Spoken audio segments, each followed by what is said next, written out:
l'Agence spatiale européenne, un acteur civil crucial pour la défense et la résilience.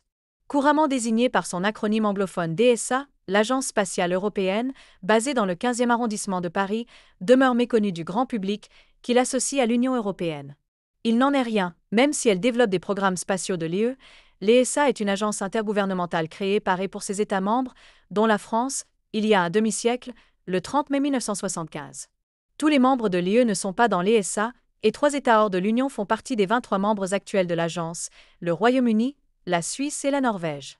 Les 26 et 27 novembre, comme tous les 3 ans environ, le Conseil de l'agence réunira les ministres en charge du spatial de ces pays membres.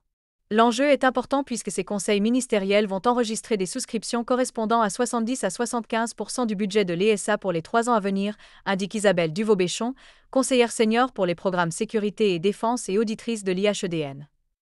Le reste vient de l'Union européenne, de clients comme l'Organisation européenne pour l'exploitation des satellites météorologiques EUMETSAT, ou d'États membres qui confient à l'ESA le développement de programmes nationaux.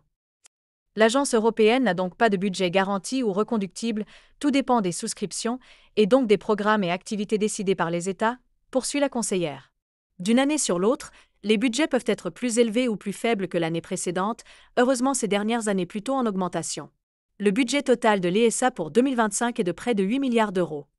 Vol habité, mission robotique, observation de la Terre, télécommunications. Comme chaque fois, les activités qui seront proposées aux ministres couvrent un spectre très large: sciences, vols habités et missions robotiques, observation de la Terre, télécommunications, navigation, transport spatial, opérations, sûreté spatiale, technologie. Ces différents programmes sont soit souscrits en bloc par les États, soit à la carte, explique Isabelle Duvau-Béchon. L'ESA propose à chaque fois un bouquet de programmes, certains en continuité de programmes existants, d'autres nouveaux, couvrant les activités sous niveau de ressources, sciences spatiales, études, investissements, éducation, financés au prorata du PNB de chaque État, une fois qu'ils se sont mis d'accord sur le total à financer. Les autres sont des activités dites optionnelles, que chaque État est libre de financer ou pas et au niveau qu'il souhaite. Conseiller senior pour la sécurité du directeur général de l'ESA, depuis 2021, l'astronome autrichien Joseph H. Bachet, le général de division aérienne, en deuxième section, Pascal Leguet se dit convaincu que les besoins en programmes spatiaux sont de plus en plus importants, vu tous les défis auxquels nous faisons face en Europe et pour lesquels le spatial peut apporter des solutions partielles mais décisives.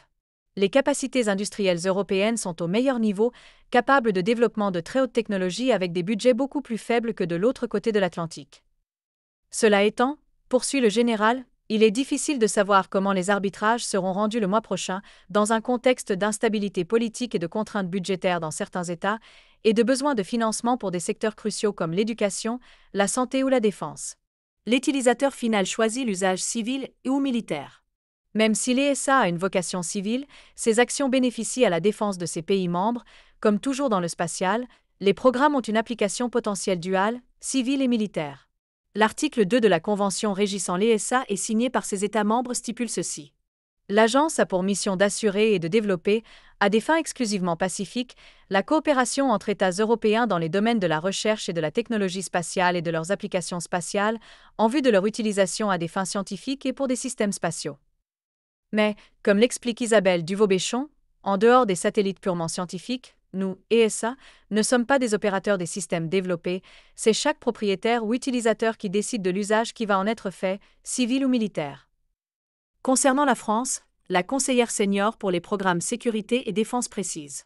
Si l'on prend les 6 grandes fonctions de sa stratégie de défense et de sécurité nationale, connaissance, compréhension, anticipation, dissuasion, protection, résilience, prévention, intervention, influence, les programmes de l'ESA, dans le respect de son mandat et de son statut, concourent directement, ou pourraient mieux concourir, à 3 de ces fonctions: connaissance, compréhension, anticipation, protection, résilience et prévention.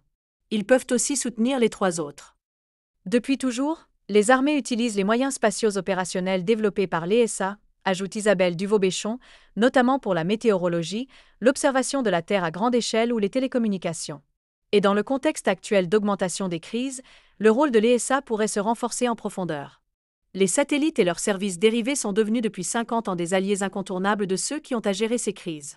Mais aujourd'hui, l'Europe ne dispose que de moyens répondant partiellement aux besoins, avec un certain nombre de satellites ou de services nationaux, commerciaux, européens qui ne sont pas capables de se parler. Ils ne permettraient même pas, s'ils étaient unis, de soutenir efficacement les phases aiguës des crises, en particulier pour permettre un accès en temps réel aux données et informations utiles, quel que soit le point du globe. Un programme de résilience européenne depuis l'espace. Pour pallier cette faiblesse, le directeur général de l'ESA Joseph H. Bachet va proposer aux États membres un ambitieux programme de résilience lors du Conseil des 26 et 27 novembre, à Brême, en Allemagne. Le général Leguet en détaille les contours.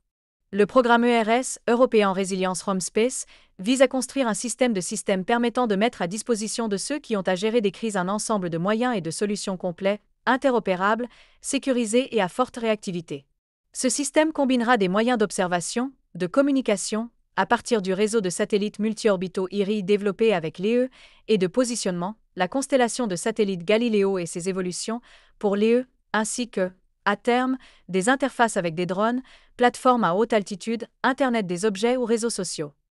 Par ce programme ERS et plus globalement, l'ESA cherche à mieux comprendre les besoins des armées et des services en charge du maintien de la sécurité sur Terre pour pouvoir les prendre en compte dans le développement de programmes et applications les plus utiles possibles et d'impliquer les utilisateurs futurs dans la validation des solutions, ajoute le conseiller senior pour la sécurité du DG.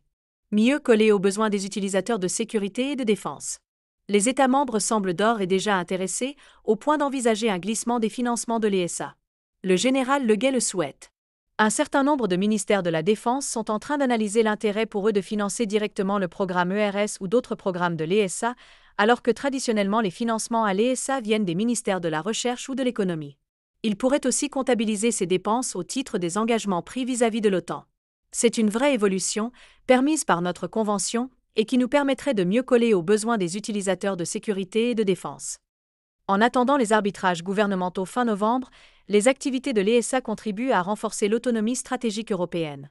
L'une des illustrations les plus parlantes en est Galileo, puisque ce système de positionnement par satellite, pleinement opérationnel depuis 2024, est plus performant que son concurrent américain, le programme gouvernemental GPS.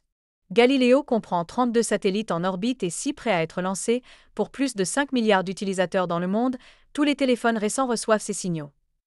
Isabelle Duvaux-Béchon donne un exemple très concret de ses performances pour le grand public. Le service de base ouvert à tous permet par exemple de savoir sur quel fil d'autoroute on se trouve, quand le signal public du système militaire américain GPS permet seulement de savoir sur quelle autoroute on se trouve.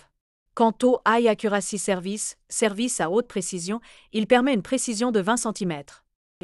D'autres services de Galileo ont été développés pour sécuriser la navigation aérienne par exemple, alors que l'EGWA, Emergency Galileo Warning Satellite Service, destiné aux services de protection civile, a effectué une première démonstration réussie.